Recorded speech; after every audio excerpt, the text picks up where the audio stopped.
그러면 미래의 교회의 모습은 어떻게 될 것이냐? 미래의 교회의 모습. 미래의 교회의 모습은 어떻게 될 것이냐? 지금은 대형 교회들이 많습니다. 대형 교회, 물론 이제 가정교회, 작은 교회들도 있지만은 대형 교회가 많은데, 이 대형 교회가 가능할 수 있었던 것은 우리나라가 10,000명 모이는 교회, 20,000명 모이는 교회, 뭐 10만 명 모이는 교회도 있지 않습니까? 대형 교회가 가능할 수 있었던 것은 산업사회 때문입니다. 산업사회. 산업사회의 특징은 뭐예요? 도시화. 도시화입니다. 도시화. 도시화. 사람들이 도시로 다 몰려드는 거예요. 사람들이 도시에 몰려들면서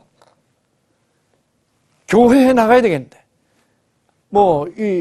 사람들이 도시화되면서 여기에서 교회로 몰려드는데, 이게 한두 명이 모여드는 게 아니라 그냥 10,000명씩, 20,000명씩 모이는 그런 교회가 있습니다. 지금 우리나라는 대형 교회들이 세계적으로 볼 때 상당히 많은 나라에 속해요. 그렇다고 해서 이제 작은 교회가 없는 거냐? 그렇지 않죠. 한국에도 개척교회가 굉장히 많습니다. 이것은 개척교회 혹은 소교회들이 있습니다. 작은 교회들도 있어요. 그러나 이것은 현재 교회의 모습은 대형으로 그룹이 큰 상태에서 하나님께 예배드리고 찬양하고 그런 모습입니다. 그런데 이 산업사회가 바뀌어요. 기술문명사회로 바뀌면 사람들이 도시에 살 필요가 없습니다. 요즘 괜찮은 회사들이 지금 경치 좋은 데로 이사를 나가고 있어요. 인터넷 회사 같은 경우에. 또 꼭 도시에 있지 않아도 되는 회사들이 있습니다. 도시에 꼭 있어야 되는 회사들도 있겠지만은. 그래서 이제 기술사회에서는 산업사회에서 기술사회로 변하게 되면은 이것은 이 분산 협력식으로 바뀐다 이런 얘기죠. 분산 협력. 이건 이제 미래학자들이나 그 사회학자들이 이미 경영학자들이나 이런 사람들이 얘기하는 거예요. 아주 보편적인 내용입니다. 산업사회의 대형적인 대중사회에서 분산 협력 사회로 바뀐다는 얘기죠. 그러니까 그룹이 생기면서 여기서 협력이 되고 여기서 협력이 되고 이것들이 모여서 이제 협력을 이루어서 가는 그런 사회가 된다 이런 얘기죠. 그래서 분산됐을 때 이 분산 그룹은 공감유착을 갖게 됩니다. 공감유착. 이게 서로 마음이 통해요. 서로 마음이 통하고 가까운 사람들끼리 모여서 같이 일을 하게 됩니다. 미래 교회는 물론 대형 교회 남아 있을 겁니다. 조직 관리 잘 하고 믿는 평신도 사역자들 혹은 작은 그룹 사역자들이 열심히 일을 하면서 대형 교회가 있을 거예요. 도시는 여전히 존재할 거니까. 그러나 미래 사회는 그렇게 바다 같은 교회에 가서 예배 드리기보다는 소수가 모여서 마음을 터놓고 공감유착 관계를 가지면서 예배 드리기를 원하는 사람들이 미래 사회는 더 많아질 거다 이런 얘기죠. 이미 시작이 됐습니다. 그래서 요즘 소그룹 모임이 서서히 고개를 들기 시작합니다. 소그룹 모임이. 미래 교회는 소그룹 교회 형식으로 변하게 될 것이다. 전체가 그런 건 아니지만 상당히 많은 사람들이 소그룹 중심으로 작은 교회 중심으로 사역을 하게 될 것이다 하는 얘기입니다. 그래서 미래 교회의 모습은 대형 교회도 있겠지만은 소그룹 소형 교회의 모습을 가질 수 있다 하는 말씀입니다. 그 다음에 미래 교회의 리더십은 어떻게 될 것이냐? 리더십. 교회 리더십입니다. 이게 지금 리더십에 관한 책들이 엄청나게 시장에 많습니다. 많은데 교회 리더십, 원래 리더십을 한번 보면은 인간의 리더십의 역사를 보면 첫째는 그 농경사에서의 리더십은 영주가 리더십을 발휘했습니다. 영주. 그리고 왕권이 절대적인 리더십을 발휘했습니다. 그래서 세습제였죠.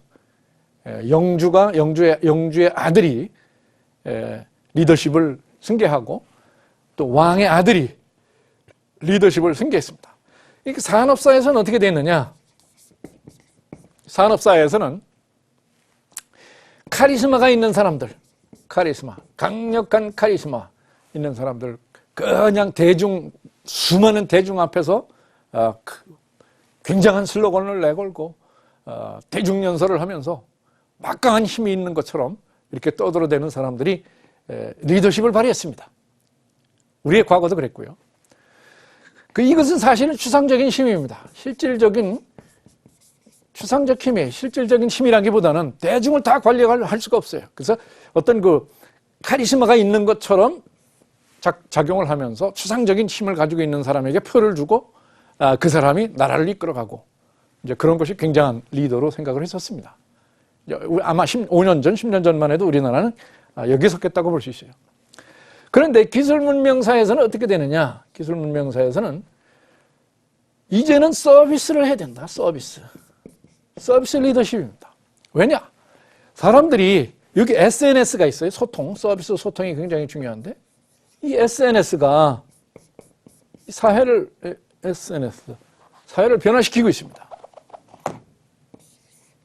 사회를 변화시키고 있어요. 자, 소그룹이 모이고 이 사회는 공감유착을 원하는 그런 사회로 변해가고 있습니다. 그런 사회로 변해가고 있는데 여기에서 12명 있고 13명 있는데 거기서 폼 잡고 카리스마 얘기하고 그러면 다 싫어해요. No 땡큐. 그런 사람은 싫다 이거죠. 소그룹이 모여있으면 거기서 스케줄 잘 짜고 서로 친화하고 서로 마음을 같이 나누고 잘 인도하고 하는 그런 사람들, 일 잘하는 사람들이 리더가 되는 거예요. 서비스의 리더십은, 미래사회의 리더십은 마찬가지입니다. 국가의 대표자도 결국에는 서비스로 민중들에게 구체적으로 다가가야 됩니다. 요즘 SNS 엄청 발달을 했기 때문에 수많은 내용들이 SNS에 떠돌아다닙니다.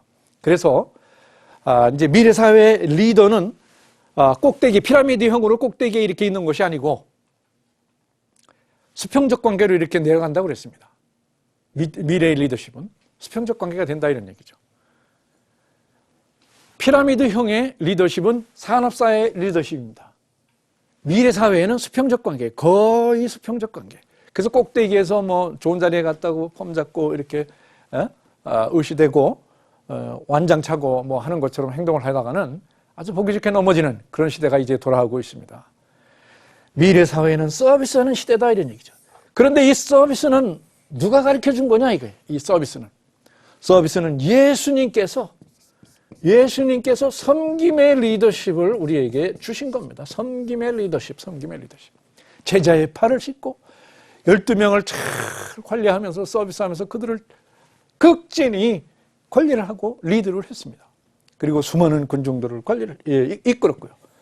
이것은 섬김의 리더십, 서비스의 리더십이다 이런 얘기입니다. 미래 사회는 미래의 사역을 할 사람들, 그리고 미래의 교회의 재직을 맡을 사람들, 이런 사람들은 지금도 그렇지만 더욱더 서비스 마인드가 있어야 돼요. 이제는 내가 사는 것이 아니라 내 안에 그리스도가 사는, 그러므로 인해서 섬기는 자세로 정말로 봉사를 하지 않으면 안 되는 그런 시대가 됐습니다. 이것은 교회만이 아니라 사회도 그렇고요. 사회가 그렇게 가기 때문에 교회는 더 앞서가는 섬김의 공동체가 되어야 된다 이런 얘기입니다. 교회 리더십은 섬김의 리더십인데 우리가 잘 알고 있는 내용이지만 인간의 리더십의 역사를 보니까 이제야 예수님께서 우리에게 가르쳐 주신 서비스 리더십, 섬김의 리더십의 세상으로 가고 있고, 이제 교회가 이제 우리의 리더십이 맞았다 하는 내용들을 더 강력하게 얘기를 하면서 모범이 되고 앞서가는 그런 교회의 리드 역할을 해야 될 줄로 믿습니다. 오직 복음, 오직 믿음, CTS.